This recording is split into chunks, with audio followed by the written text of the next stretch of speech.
Hello hi అండి, welcome to my YouTube channel. ఇప్పుడు మొత్తం మటన్ ఫ్రై చేస్తుంది చూడండి. ఆమె స్టైల్ ఎట్లా వేస్తుందని చూడండి. ఉప్పు వేస్తున్నా, అల్లం వెల్లిపాయ ఉప్పు వేసిన. ఇప్పుడు కారం వేస్తున్నానండి. కొంచెం అంతా గరం మసాలా వేసుకోండి. కొద్దిగా పసుపు వేసుకోవాలా, గరం మసాలా కూడా వేసినాను.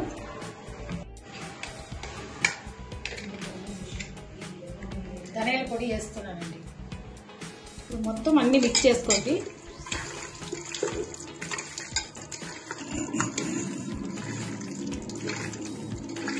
చేసుకున్నాను. ఒక 2 గ్లాస్ నీళ్ళు పోసి ఉడకబెట్టాలి బాగా. దాన్ని ఒక 3-4 సీట్లు ఇరుసుకొని ఉడకబెట్టుకోండి. 1 గ్లాస్ నీళ్ళు పోసుకోవాలండి. మొత్తం నీళ్ళు మొత్తం అన్ని డ్రై కావాలి దాంట్లో మటన్లో. కుక్కర్ పెట్టి మూత పెట్టేసినాను. ఆ స్టవ్ ముట్టించి పెట్టేస్తాను. మూత పెట్టి పెట్టేసినాను.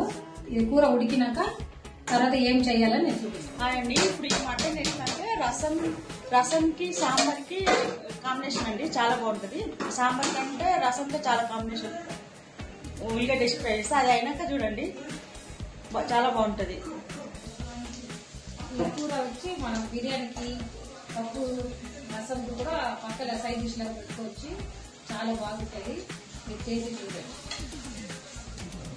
మనం కుక్కర్లో నీళ్ళు పోసి ఉడకబెట్టినాం కదండి. ఇక చూడండి ఎంత డ్రైగా అయింది. నీళ్ళే లేకుండా మనం ఉడకబెట్టుకోవాలి కూర.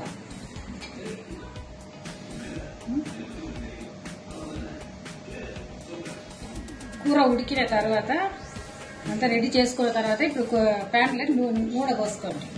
నూనె పోసుకొని నూనె వేడి అయినాక ఉల్లిగడ్డ సన్నగా కోసి పెట్టుకోవాలా. ఒక 3-4 ఉల్లిగడ్డ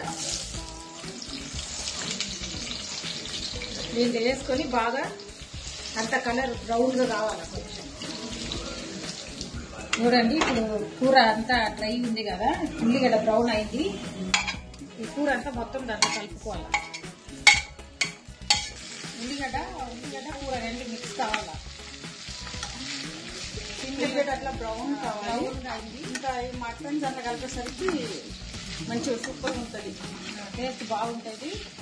మేము ఇవాళ బిర్యానీ వండినాము, 2 కలిపి తింటాము. మేము ఇవాళ బిర్యానీ చేసినాము. నెక్స్ట్ వాళ్ళు రాండి తిందాం. బాగుంటే మాకు చెప్పండి, చేసుకోండి ఇంట్లో. చేసుకొని బాగా తినేసి మాకు ఏంటని చెప్పండి. టేస్ట్ ఉందా రిజల్టా ఏమని, ఎంత బాగుందని మాకు చెప్పండి. మేము సంతోషపడుతున్నాం. కొత్తిమీర చల్లుకోవాలా. చల్లుకొని ఉల్లిగడ్డ పెట్టుకొని తినండి, బాగా టేస్ట్ ఉంటుంది. మాకు చెప్పండి ఎట్లా ఉందనేసి. బాయ్.